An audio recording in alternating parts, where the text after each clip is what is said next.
Hello again, everybody, and welcome to tonight's ARARA lecture series episode with our very own Peter Anick at the helm. Peter got his PhD in computer science at Brandeis University, specializing in computational linguistics. He worked on web search engines at Alta Vista and Yahoo, and by the way, he still has a Yahoo address, I note, before returning to Brandeis as a research scientist and lecturer. His longtime avocational interest in archaeology led him to attend field school with the New Hampshire State Conservation and Rescue Archaeology Program, with whom he worked at Paleo-Indian and archaic sites. Between 2011 and 2013, Peter participated in the excavation of the Galt site in Texas, one of the most productive Clovis and older than Clovis occupation sites in the country. It was there that he saw examples of very fine-lined geometric designs incised on stone cobbles. This inspired his research on fine incised panels in Arizona and the discovery of what may be the earliest fine incised imagery on bedrock in New England. And I believe you talked about this once, Peter, because I kind of remember hearing about this. Peter joined the ARARA board in 2019 and currently serves as vice president. He created and maintains ARARA's YouTube channel and has served as technical host for our online lecture series since its inception in 2020.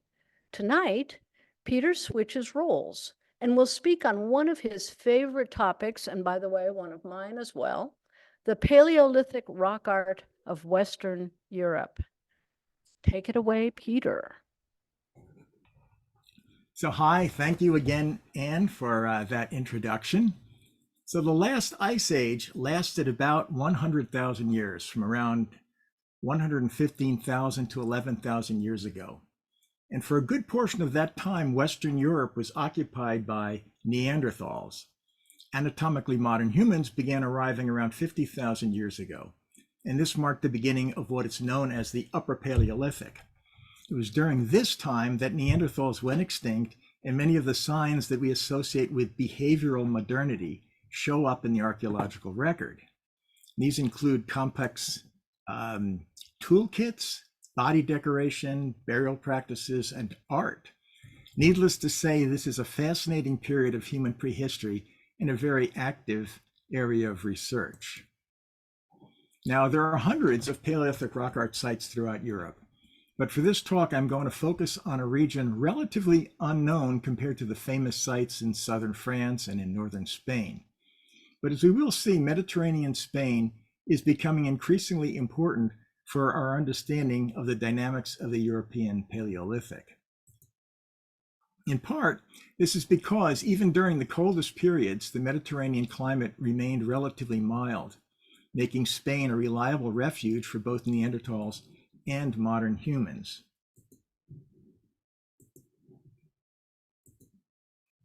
Archaeologists subdivide the Upper Paleolithic into a sequence of cultures based on changes observed in their toolkits, and date ranges vary by location, but roughly fall into the same sequence.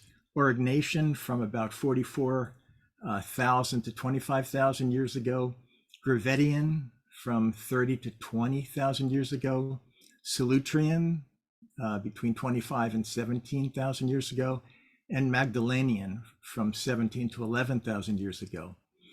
And rock art styles evolved along with the toolkits. So until recently, most Paleolithic rock art was dated to one or more of these material cultures solely on the basis of style. Now, a good introduction to the variety of styles and production techniques in southern Spain is the Cave of Ardales. It was rediscovered after an earthquake in 1821 and quickly was open to tourists for viewing the geological formations.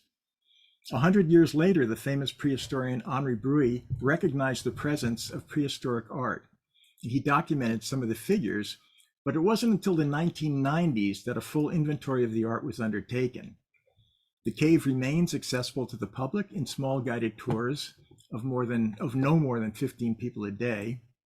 And this past October, I revisited the cave with Pedro Cantalejo, who has studied the cave for over 40 years and just recently retired as its curator. So it's hard to describe the emotional feeling when entering one of these caves. The landscape is just unlike anything we are familiar with above ground. And with just a few steps into the darkness, we are also stepping back in time tens of thousands of years. Today, we rely on our flashlights to get around, but during the Paleolithic, visitors would have used wooden torches or portable stone lamps, burning animal fat or bone marrow. They also constructed stationary lamps by chopping off the top of a column and carving out a cavity to hold the fat, which could serve as a long burning candle. A number of these are found in the Cave of Ardales, and they give an indication of how people would have navigated through the cave. So standing by this lamp, we can observe an image painted on the cave wall. It's a hand stencil formed by placing the palm against the wall and then blowing a spray of black paint over it, leaving a negative image. Here's a close-up. The paint could be blown directly from the mouth, or a pair of hollow bones could be employed to form a very effective aerosol spray.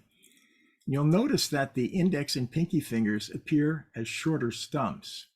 Well, missing digits have been observed on hand stencils in other caves in France and Spain. It was initially thought that these were fingers lost to frostbite. An alternative proposal is that the fingers had been ritually amputated. And while this sounds impractical, sacrificing a finger, especially the pinky, has been observed in indigenous cultures around the world. Yet a third explanation is that the fingers were actually intact, but folded down in the form of sign language, perhaps a hunting signal, or maybe a gesture of tribal identity. And Pedro pointed out the small round space above the missing index finger here. And perhaps the unpainted spot may have been left by an index finger only partially folded against the wall. So continuing deeper into the cave, we come to a section decorated with faded red marks. Thanks to a software application called D-Stretch, faint colors can be enhanced in a photo, allowing us to see details nearly invisible to the naked eye. And this has become almost invaluable in the study of Paleolithic painted art. As the D-Stretch image shows, the horizontal marks appear to have been made by dipping fingers into red paint and then dragging 3 or 4 at a time across the surface. Next, we pass through a huge chamber, leading to an area which Henri Bruy had regarded as a calvary, or grand sanctuary of art. For here, the walls and boulders strewn about offered a broad selection of canvases. So here's some examples. Here's a horse that's carved into a flat boulder. The deep grooves, the incomplete legs, and the lack of interior features are typical of Solutrean art. Here's a deer with neck extended, a long torso, stick legs, and it's finely engraved in a Magdalenian style.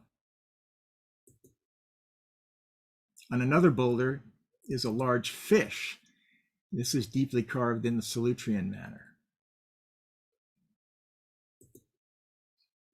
Human representations are very rare in Paleolithic art. And the closest we find here in this cave is this female lower torso, abraded into the marble block between several other abraded lines. And this is a typical female, Magdalenian female representation. But to see it, you have to ignore the natural cracks and look for the rutted abraded lines. And it took me a long time to actually see this, so let me point it out. Here's the abrasion This is forming the female torso down to the legs, the pelvic area, right in here. And this is a very common way that the Magdalenians represented the females. Here's a boulder nearly covered with incised lines, giving the impression of hair or fur. With the right lighting, this boulder takes on an animate form. And this is something we often see in these Paleolithic caves, where they take advantage of the natural formations to resemble animals or parts of animals. Heads of deer are a common feature of this cave. And here are examples in two different media, both created with the finger. On the left, the figure is etched into a clay surface, and on the right, it's painted. I know it's hard to see, so I'm going to help out here a little bit. But it is really quite ingenious to be able to express a deer with just 3 simple strokes. Birds are very unusual, but here is the head of a flamingo incised with a sharp stone.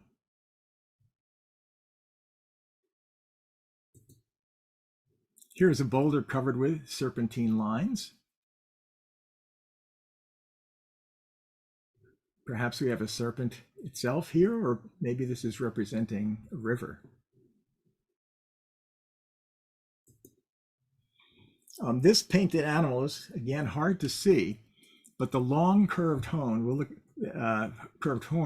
at the de-stretch version right here, indicates that this is a wild goat. Here's the neck, here's the back. And note that there are some lines across the body, which could indicate arrows or spears.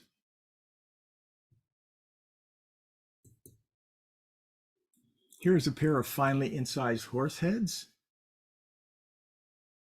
Again, it's easier to see them using de-stretch.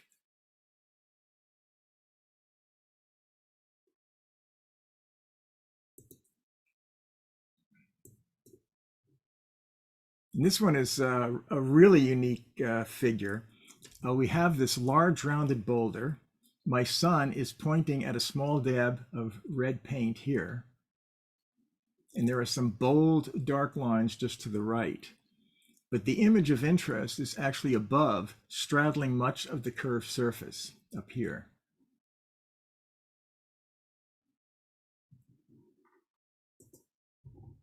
So here is a better shot. If you can make it out, again, these are always tough to see.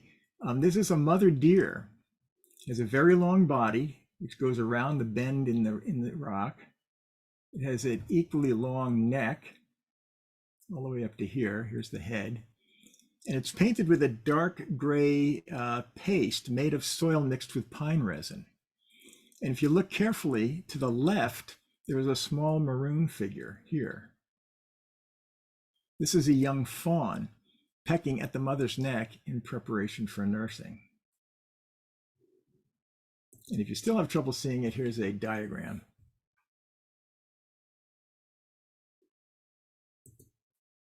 Now, when I first visited the Cave of Ardales, it was actually at the end of the 2016 excavation season, which was led by Professor Jose Ramos of the University of Cadiz. Here he is on the right. And Diego Fernandez is on the left. He was doing his PhD research at the time. You might notice that myself in the middle was slightly overdressed for the occasion. Unlike the French caves, which are always cold enough to require a sweater, it turns out that Spanish caves tend to be warm and humid. And this is the first Spanish cave that I was in, so I was learning my lesson here. Anyway, Professor Ramos pointed out a stalagmitic dome located close to the original entrance of the cave. That entrance is now sealed by a rockfall, but the area would have been partially illuminated by natural light. And as you can see, some of the draperies contain spots of red paint. In some places, a calcite crust had formed over the paint, and a team from the UK had just taken samples for dating. The age of the calcium carbonate crust can be dated using the ratio of a uranium isotope to thorium. And the thorium is produced by the radioactive decay of uranium. So the age determined by this ratio can provide a minimum age for the paint directly under the calcite. If the paint is also over a calcite layer, then a maximum age can be determined as well. Well, 2 years later, 2018, the Cave of Ardales was in the international headlines because some of those samples yielded minimum ages of 48,000 and 65,000 years ago. And these dates precede the arrival of modern humans to the area, which meant that the painters had to be Neanderthals. And this went against the prevailing wisdom that symbolic activities like painting in caves was one of the things that differentiated modern humans from earlier hominids. So there was a lot of resistance from the archaeological community. But so far, the dating methodology appears to be holding up to scrutiny. As for the excavation, it yielded artifacts, but no strong evidence that the cave had been actually a place to live in. More likely, it was used as a ritual site, both by Neanderthals and by modern humans. Neanderthals appear to have stayed close to the entrance, while modern humans made use of the deeper reaches of the cave. And they found a lot of lumps of red ochre in this area by the Neanderthal paintings. If we take a look at the stalagmitic dome, we note that the paint was applied on speleothems deep within the column, rather than on more easily accessed surfaces near the outside. In fact, some of the paint must have been blown in, as we can see tiny specks of paint right here, as well as large patches deep within the folds. So clearly there was a lot of intentionality in terms of the placement of the pigment. And just across from the column, there is a large cavity with a sloping ceiling. And here there is an abundance of red finger marks. Over on the right, we have repeated groupings of 3 dots made with the fingertips. And if we compare these dots to those higher up on the ceiling to the left, the ones on the left are much smaller. In fact, the size suggests that these were made by a child who must have been lifted up by someone in order to reach up there. And our belief is that this section here was all painted by Neanderthals. Well, the Cave of Ardales was one of 3 Spanish caves with art dated to Neanderthal times.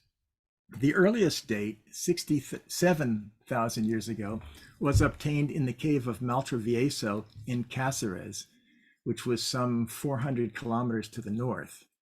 Discovered in 1951, it had never been open to the public. But given the interest generated by the ancient dates, a test project was initiated in 2019 to see if it would be safe to allow 5 visitors a week.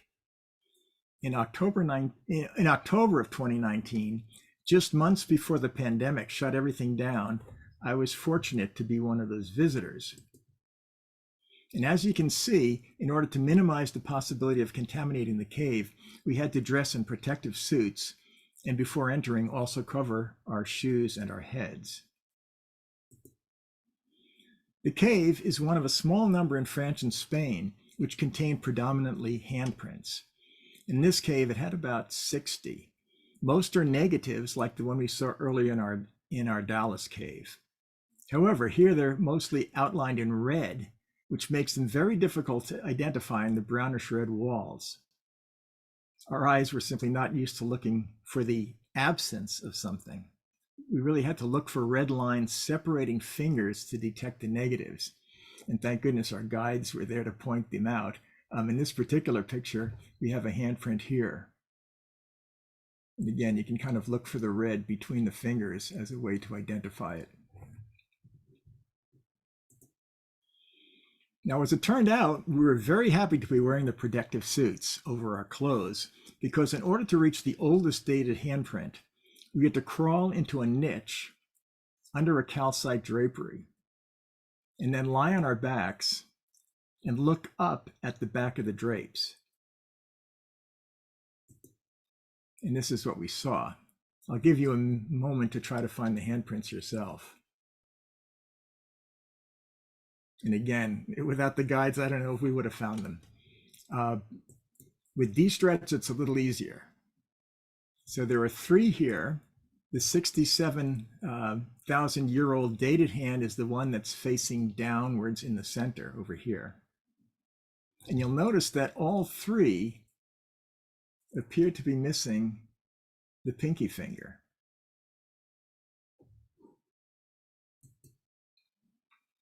Well, a recent project to document all the handprints in Spain turned up other examples suggesting that fingers were bent. So the hypothesis that these handprints that appear to be missing fingers were actually bent symbols may be the best hypothesis at the moment. Well, shortly after my visit, as I said, the experiment was shut down by COVID, but recently visits have resumed, again allowing a maximum of 5 people in per week. There are also plans to build a replica of the cave by 2025 to allow more people to experience it. More and more, government officials are recognizing that such sites are not only good for scientific research, but also useful for attracting cultural tourism. Even so, it is relatively rare that a new prehistoric cave is open to the public. So a headline like this one from February 2022 is a welcome sight. It announced the opening of 2 caves in the seacoast town of Rincon de la Victoria. Both galleries are part of a cave system that also included the Cueva del Tesoro, which is a popular show cave with walkways and stairwells built for easy access.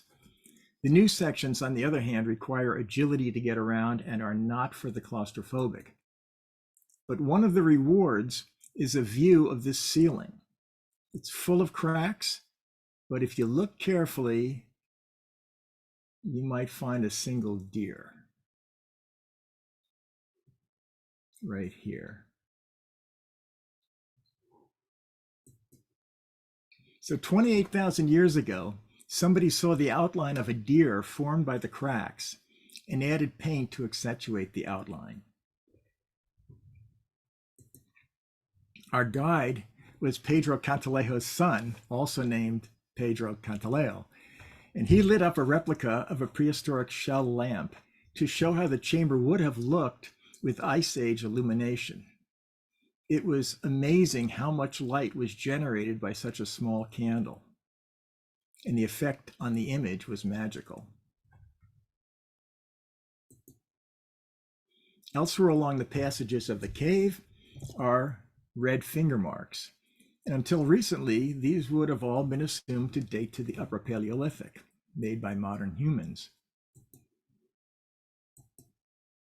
But now we must consider the possibility that some might have been made by Neanderthals.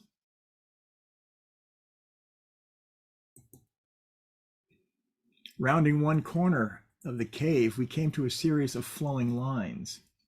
It's not clear whether these are natural or man-made, but some appear as if they were traced out by fingers. A few of the lines have been covered by a calcite crust over here, which has been dated by uranium-thorium dating to 200,000 years ago. So if the lines were indeed human-made, they would probably be the oldest such marks known in Europe. Well, in order to establish a reliable chronology for all these examples of non-figurative art, the Spanish archaeologist Hipólito Collado has assembled an international team of experts into a project called First Art. And its aims are to identify potential early art sites, record the art using modern technologies such as D-stretch and 3D modeling to directly date as many images as possible, to analyze the ingredients of the paint, both organic and inorganic, and attempt to extract ancient DNA from both soil and pigment.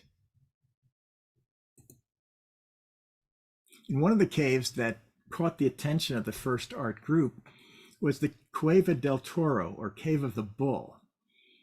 It's a small cave, largely ignored since an initial survey in the 1970s, and sadly left unprotected from looting and graffiti.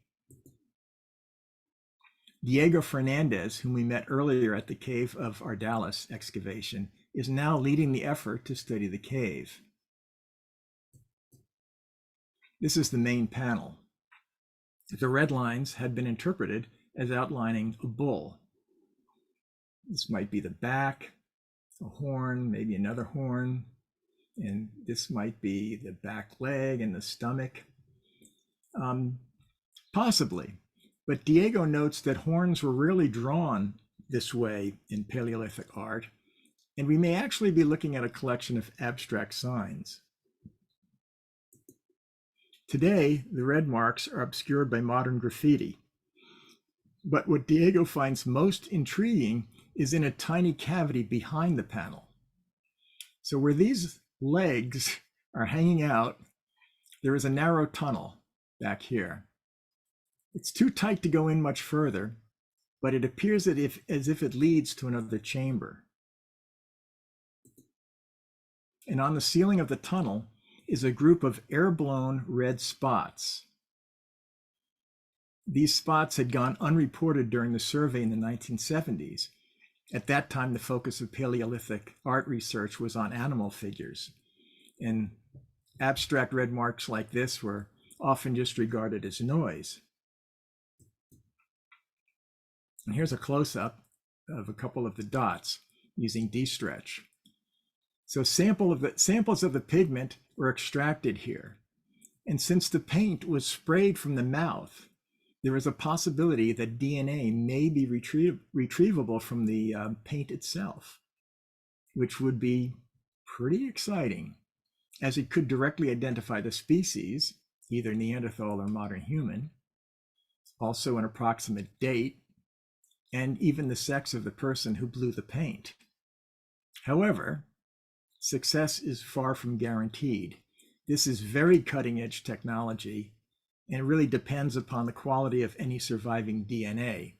And unfortunately, the warmth and humidity of Spanish caves may accelerate DNA degradation, even though there has been success in caves elsewhere, such as in Denisova Cave, where they've, I think, had some success with identifying DNA from soil. Well, another cave participating in the first art project is again up the coast, about 80 kilometers to the east. But unlike the constricted Cave of the Bull, the Cave of Nerja is large enough to host an annual music festival. Coincidentally, the cave may have served as a musical venue even during the Paleolithic. A flowstone formation known as the organ is composed of a long stretch of draperies which resonate with different tones when tapped. Tapware on its columns suggests that its tonal properties were known at ancient times, and some of the drapes have been broken, perhaps to change their tone, or perhaps they were removed to make a portable lithophone. Just to their left, a round cavity was dug out to make an animal fat lamp. And at the foot of the slope down here is one of the only figurative paintings within this section of the cave. Again, it's hard to make out, but if you look carefully, you can see a dorsal line here, a stomach here, and a long curved horn, which would identify this as another wild goat. The most surprising feature is that every column here is decorated with some form of red marks, and the marks are not random.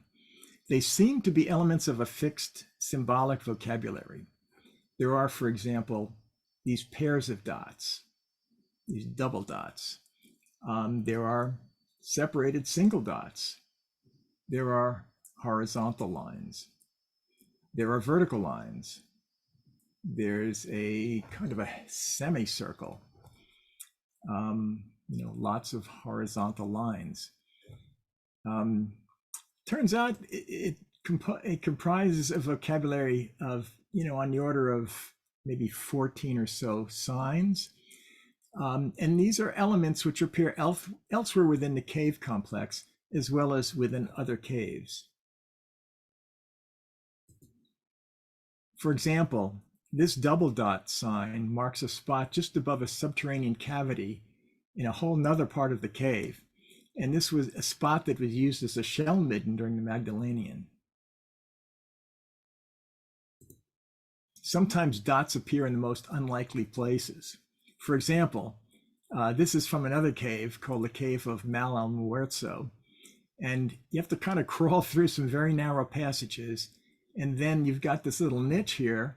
And then lying on your back, if you look up,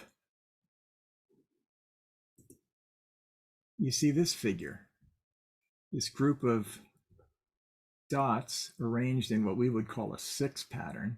And then there are also 3 other dots here. These can only be seen if you're lying on your back and looking up. Where this person is looking in, you wouldn't know this was here.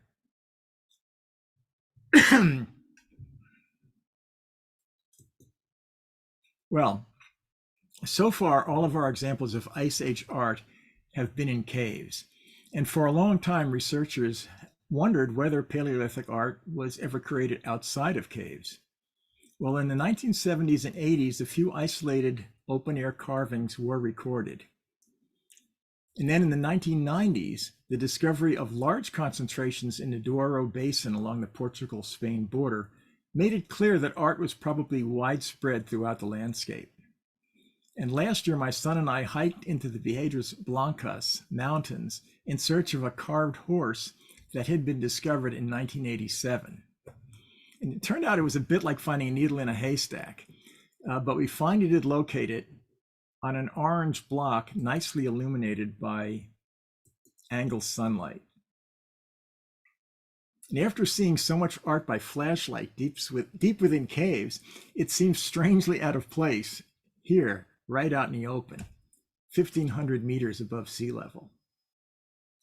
Stylistically, this horse has a lot in common with Solutrean horse figures. The arc of the back, the swollen belly, the lack of internal details, the incomplete legs. All of these are typical of Solutrean horses. And though we have been using the term rock art loosely to refer to any imagery on stone surfaces, here we can't help but admire the artistic handiwork. You can see that it took hundreds of pecks to carve out the deep lines. Notice the difference in width to accentuate various sections. The natural relief of the rock is deftly incorporated into the back leg. Perhaps that's why they chose this block in the first place. And the multiple lines where the front leg should be might have been intended to suggest motion. Why is he here on this remote hillside? Well, we don't know, but one suggestion is that as populations grew, tribes may have felt it necessary to create territorial markers in public places. And in fact, here's another example of a possible territorial marker in the open air at Domingo Garcia in north central Spain. And again, the main figure is a large horse. Here you can see it pecked out. Here's the head, the mane, the back. You can just see how deeply pecked out the outline is. So it was definitely meant to be seen, and from a distance. Well, We spent a lot of time earlier talking about attempts to identify the first art, but there are also many unanswered questions about the last art. And as the Ice Age came to an end around 12,000 years ago, the material culture changed once again, and the practice of creating figurative art in caves appears to have ceased. And instead, the emerging Azilian culture produced painted or carved geometric patterns on pebbles and plaques.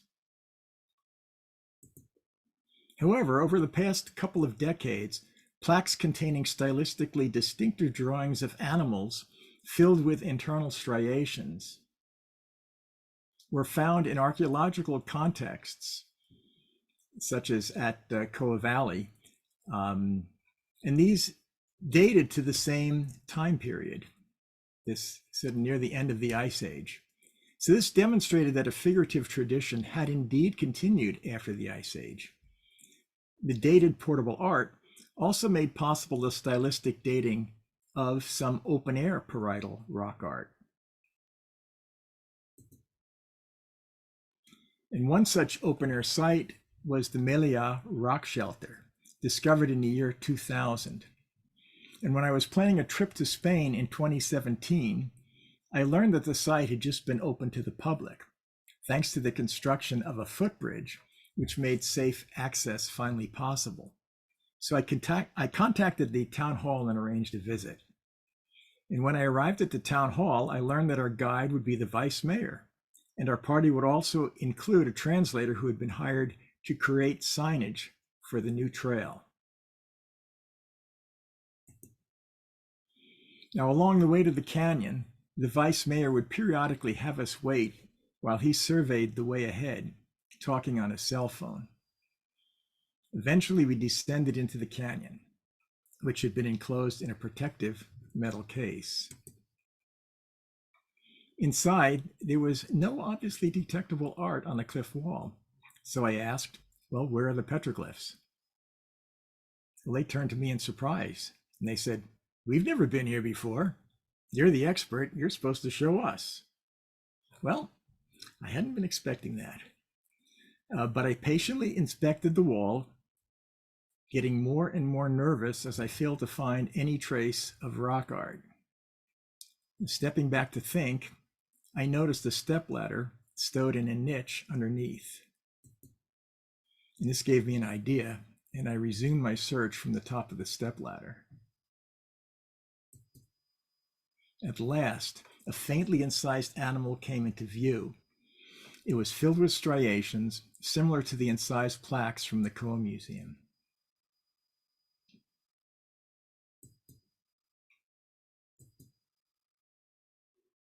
There's a close-up. The antlers identified it as a male deer. And once we knew what to look for, we all began the search for other faint incisions. And together we turned up about a dozen figures.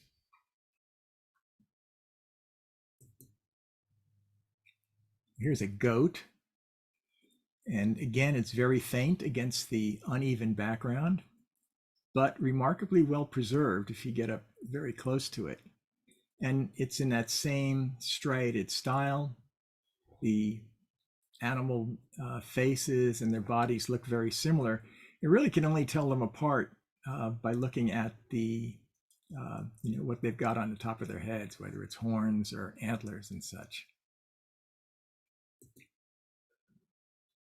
This stick figure is likely a stylized human. You can see it's there might be arms here, a very long torso, and then what looks like a pair of very long legs.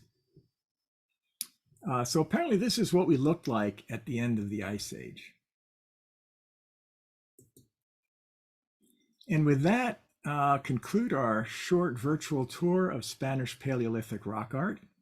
There are lots of folks I'd like to thank who have shared their time and knowledge with me during my visits.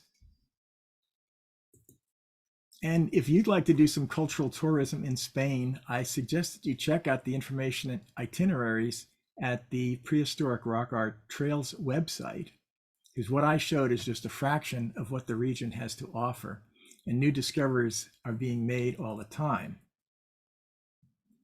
So be prepared for more headlines. Thank you for listening, and I look forward to any questions. I have a quick question for you. I know you mentioned the handprint survey they did in Spain. Do you know, did they look at the ratio of I believe it's the second and fourth fingers as far as determining gender for handprints? You mentioned children's handprints, but I wondered if they looked and said what percentage they thought might be male or female. Yeah, so that's a really interesting question. For people who don't know, scientists have looked at modern human hands and tried to measure various things like the relative length of fingers and such, and try to use that as a way to determine the sex of the hand. But yeah, there is an even more recent study that looked at the sort of the size of the palm, the morphology of the whole palm instead of just the ratio of the fingers, and it was also making estimates on the sex of the makers. I believe there is a mix of male and female again recognized in there, just like there was with the original study that used the ratio of the fingers. But I'm Right. sorry, I don't know the exact. That's quite right. I was just curious if that was one of the factors they were looking into. Yeah, I mean, the nice thing about that study was they used D-Stretch, and they created very nice D-Stretch photos of every handprint. So you have ways to look at them now that you wouldn't have had 10 years ago. And it put together a huge book of all the handprints Right. in Spain. We do have a couple other questions coming in here. Some people were just wondering, I think more generally about navigating your trip. Do you speak Spanish? Did you get to the caves on your own, or did the prehistoric rock art trails, was that more guided, or did they charge you? Just kind of, how did that work? Yeah, good question. Okay, so my first visit to any prehistoric caves was in, I think, 1997. And because I spoke French, and of course the French caves are much more famous, that was the first place I went. And for many years, I actually went back to the caves in France because I didn't speak Spanish. And the tours are given in typically in the local language, although occasionally you can get a tour in English. So I visited all these caves on my own. You can drive around France pretty well, and you can drive around Spain pretty well. Because I wanted to visit the caves in Spain, I actually started teaching myself Spanish, and kind of learned enough by 2016 that I figured, okay, it was time to go and visit those. And I started out in Cantabria, which is the north of Spain, where there's a whole lot of caves, and visited those and understood enough of the technical terminology in Spanish to be able to follow what was going on. So you asked about visiting these caves on your own. I think you can do it. It helps to know the local language for sure, but it isn't necessary because, after all, this is visual. So you can attend one of these tours. They'll point out the different parts of the, of the animals and stuff. So you can definitely get around without the language, although it does help to know the language. Sure. I know myself, I visited a cave in southern Spain, La Paleta Cave, and it's privately owned, but they give tours and in English. So if you can make your way there, it's pretty remote, but if you make your way there, it's a great tour, and you don't necessarily have to speak the language. But yeah, I'm sure there are other examples as well. No, that's a great example. La Paleta is actually not a far drive from the first cave that I showed, the Cave of Ardales.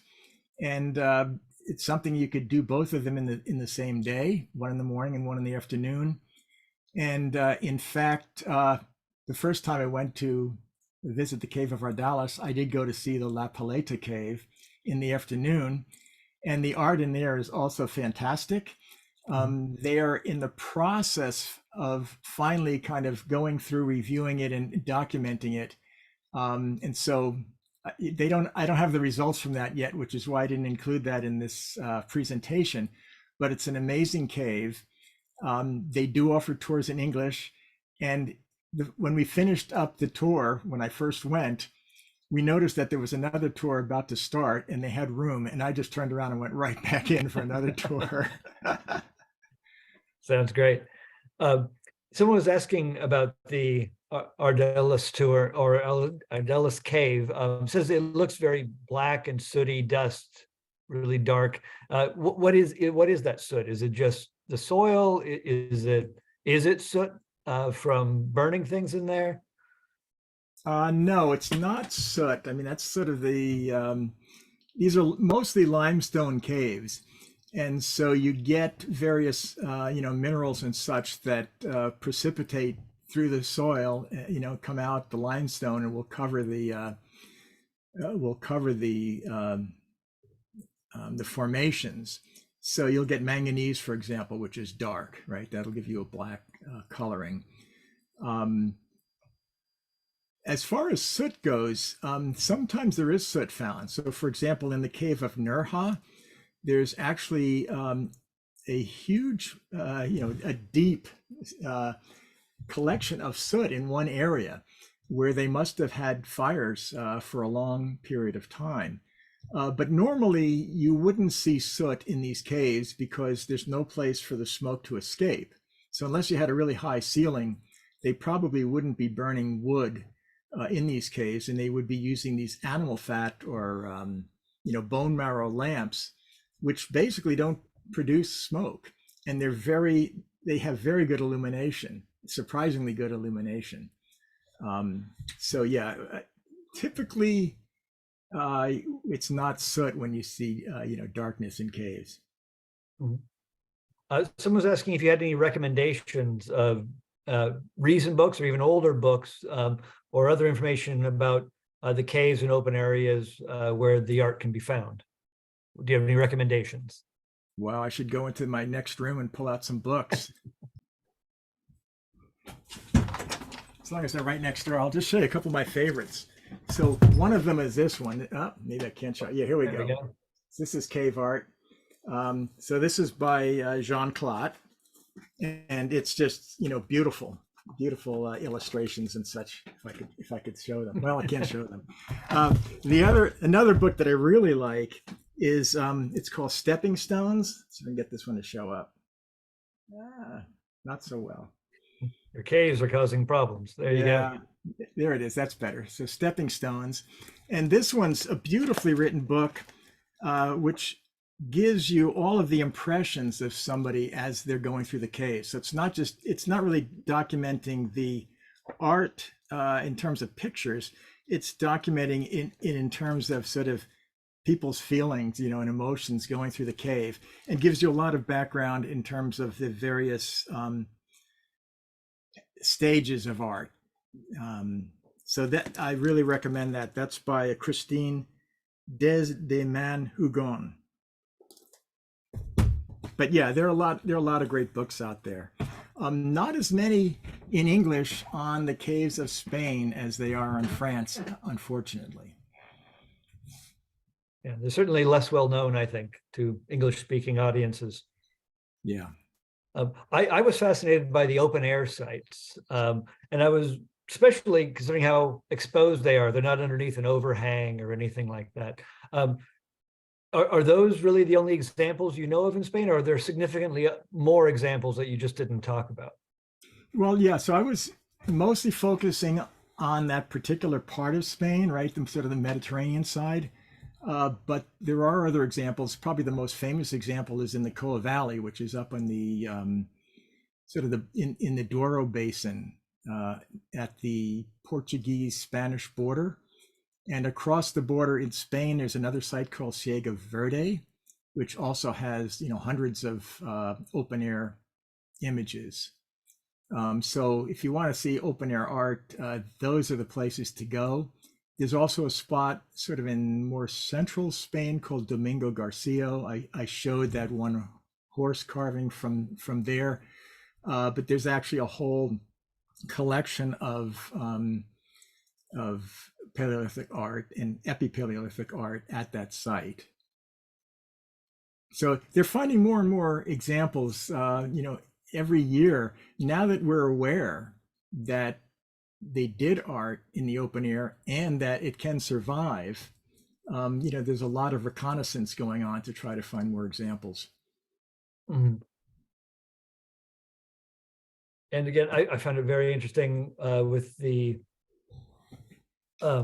Neanderthal rock art. Was that entirely smudge marks and finger marks? Was there anything representational or even abstract representations for that early art? Yeah, I mean, so far everything has been what we would consider abstract, or stuff done with the digits. So we have the hand marks in Maltravieso. In Ardales, we have the sort of the finger points marks, and the various lines and smudges and blown art in the speleothems. And then in La Pasiega, which is a Spain and Cantabria, they found something that looks like it's abstract, but it has some form to it. So nothing that's figurative in terms of being an animal or something that we would recognize, but various degrees of form. And even in Ardales, there is a sort of a purplish kind of mark, almost looks like an F or something, that may be Neanderthal. That particular thing hasn't been dated, but it's right in there with those finger marks. Okay. And from the chat, Marilyn mentioned, as far as recommending books, another book by Jean Clot, which has been translated into English, called "What is Paleolithic Art? Cave Paintings and the Dawn of Human Creativity." It's out by Chicago Press, which she mentioned is having a sale currently. So if that interests you, you may rush out to see if you can get a copy of that. There was one more question, I think. Oh, yes. Let's see here. Hold on a second. Yeah, if anything came directly to you, feel free to answer it. Oh, okay. Yeah, maybe. I better check, because there are a bunch of things. So hold on a second. All right. Yes. So Troy Scotter mentioned that there are some new dates on human presence in Europe. And yes, that's another sort of big open area of research, is when did modern humans first make it into Europe? I believe it keeps getting earlier and earlier. I believe there's some early dates in Portugal, another early date in France, which is edging towards almost 50,000 years ago, which means there's potential for a lot of overlap with Neanderthals, who went extinct around 30,000 years. So that's very interesting. If that's the case, there's maybe still a lot to learn about how we got along together, what kind of interactions there were. There's a question here about the Rising Star Cave in South Africa. There was a documentary on that not too long ago, very controversial, because there was a claim that there was some rock art in this deep cave inhabited by, or where they found what looked like burials of hominins from 200,000 years ago, called Homo naledi. And the controversy is such that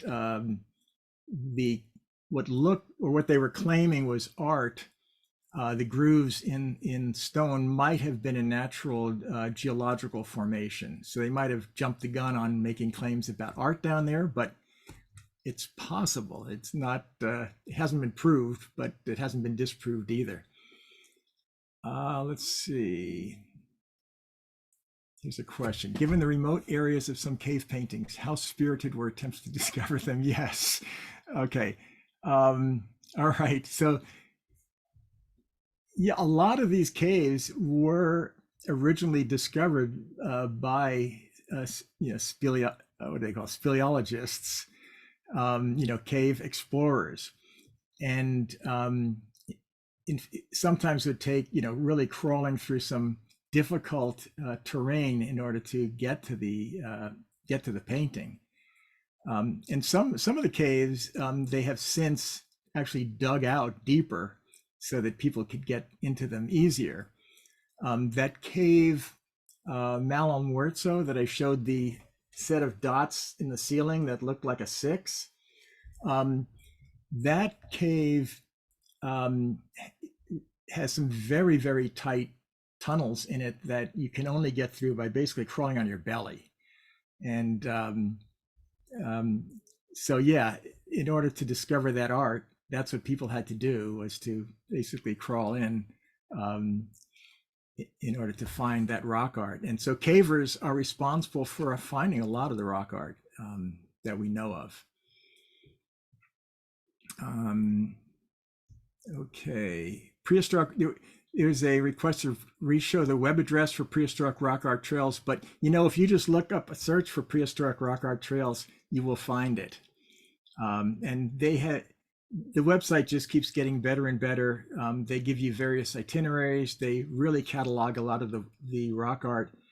And Spain is actually full of rock art, not just Paleolithic, but also Neolithic, Chalcolithic, Bronze Age. So you could go there and see a lot of rock art in almost any part of Spain. I can't wait to go back myself. Yeah, also the articles. Yeah, I did make reference to a lot of headlines. There are scientific articles that go with most of those headlines. Unfortunately, some are in Spanish, but there are sometimes articles in English, or you could try using Google Translate to translate parts of those articles. But there is just a lot of material out there. You just have to look for it, and it's coming faster and faster. Let's see if there are any other questions here. Right, so we don't have to ask cave exploring groups to assist in locating really obscure paintings, because they're already doing that, and they are enlisted in the help for cave art. There was another cave I visited that they had dug in. It was in a perfect location for human habitation, right by a river, and they had been gradually working their way down in various layers. They got through a Neolithic layer, found many burials there. They're now working down into, or maybe they went to Chalcolithic first, then they worked their way down into Neolithic. And this cave may go back, who knows how many more meters deep into really ancient times. And some cavers have explored in some of the tunnels in there, which most people can't get to, and they have claimed that they've seen red dots in those tunnels as well. So it's interesting, the red dots in some of these caves, they almost look like navigation devices, or they tell you about where things are located or which way to go.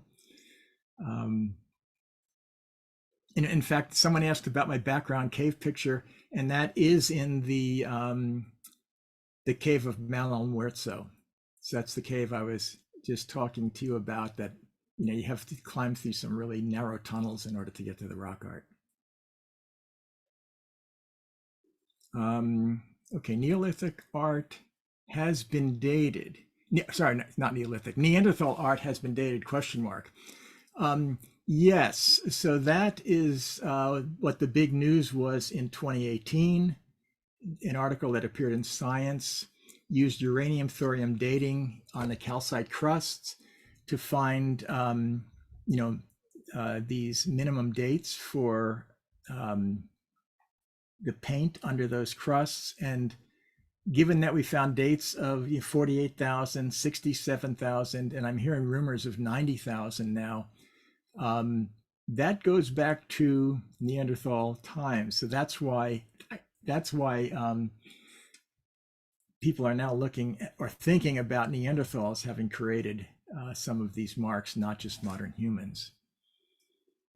Okay, someone asked about Atapuerca. Now, Atapuerca is a very deep site. It goes back deep in time, hundreds, many hundreds, thousands of years. where they found human ancestors, so hominids earlier than Neanderthals, let's say. But to my knowledge, I don't know that they found any rock art there. So that's in Burgos, a very interesting site, which I haven't visited yet, but is definitely worth a visit. Let's see if there's any other questions here. Peter, while you're looking at questions there, we just pointed out a reminder to everyone, if they're interested in more information about specific sites or even more general, that Lee Merrimore's bibliographic database, Rock Art Studies bibliographic database, is a great place to look. Again, you can get very specific or very broad, but it's definitely worth looking into that if you're trying to find more information about all sorts of different rock art areas, including Paleolithic Europe. So, yeah, I cut out a couple of slides in the interest of time. If you want, I can finish up with that. Just show you those, and then we can say goodnight. So if you'd like to, I'll jump ahead to those. sure, that sounds great. So, Okay, and otherwise, people have just said you've done a great job. You've inspired people. Some people said we should have an ARARA field trip. I'll go over there and check it out. I'm up for it. But yeah, go ahead and share your slides there. We'll wrap things up. Thank you. Okay. Yes, okay. So these are a few more slides from the cave of Malalmuerzo, which is in Mochlin, Granada.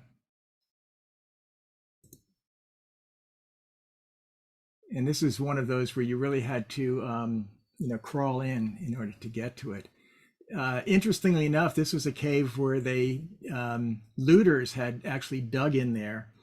And when they looked at where they were digging, they decided to do an archaeological study as well. And they found a tooth, a human tooth, that they were able to get DNA out of it.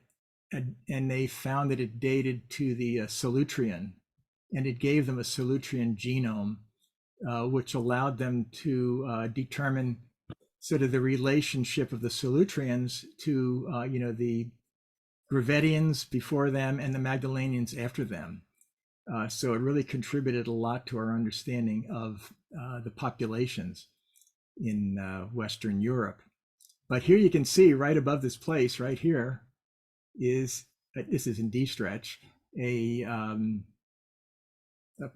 horse, which Jose here discovered. Here's the horse. It looks like they used a natural, coloration of the stone in order to serve as the eye. Here's the part where they dug out, found about 3,000 artifacts. And, this is one of those caves that really makes you wonder about why people are, how people are using them, why they're putting things there. Because this is, a little niche, right? It's not very high. You've got this tiny opening here. And if you look on the side, help with D-stretch, you've actually got a horse painted here and another horse painted here.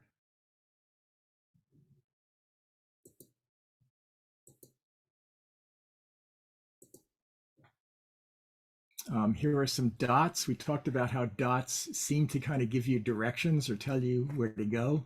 That's kind of what these are. We kind of think of these as road signs, which say, okay, travel down this way through the cave and you'll come to something else. Here are some, dots painted onto, the end of stalactites.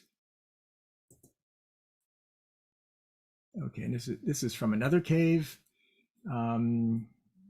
This was from Tesoro.